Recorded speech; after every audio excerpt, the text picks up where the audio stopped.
మీకు విషయం తెలుసా? మేకప్ క్లాసు ర్యాపిడ్ క్లాస్ అనుకుంటే ఏదనుకుంటున్నారు పెడుతున్నారు కదా. నోటీస్ బోర్డులో 20 రకాల మేకప్లు అన్నారు కదా. 20 రకాల మేకప్ కూడా మనం చేసేది ఒక్కదానితోనేనండి. ఎప్పుడు కూడా ఒక క్లారిటీ గుర్తుపెట్టుకోండి. రకరకాల స్టూడియోకి వెళ్ళి మీ మైండ్లో ఒక నెలలోనే 25 hair styles, 30 hair styles, 20 type of makeups అనుకోకండి. ఒక పద్ధతి మీన్స్ ఫస్ట్ మేకప్ మీద కంప్లీట్గా ఒక మంచి గ్రిప్ తీసుకోండి. తర్వాత హెయిర్ స్టైల్ మీదకి వెళ్ళండి.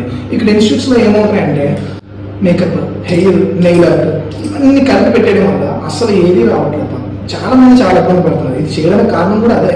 నా ఫ్రెండ్స్ లేదా నా ఫ్యామిలీ ఫ్రెండ్స్ కొంతమంది ఇలా క్లాసెస్కి వెళ్ళి వాళ్ళకి మేకప్ పూర్తిగా రాదు, హెయిర్ స్టైల్ పూర్తిగా రాదు, శారీ టాపింగ్ రాదు. కానీ మన కాదు 7 to 10 days daily hand some practice.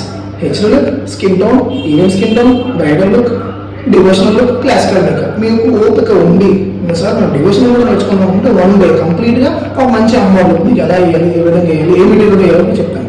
And next ఇంకోటి ఏంటంటే మేకప్ మెటీరియల్ మీద మంచి గ్రిప్ ఉండాలి. సెటిల్ మేకప్ ఎలా వేయాలి, ఏ విధంగా వేయాలి, ఇన్ని రకాలు కొనుక్కోవాలి, ఇన్ని వేలు డబ్బులు పెట్టాలా, ఇవన్నీ కూడా మా దగ్గర క్లాస్కి వస్తే ఒక్క దెబ్బతో ఫినిష్.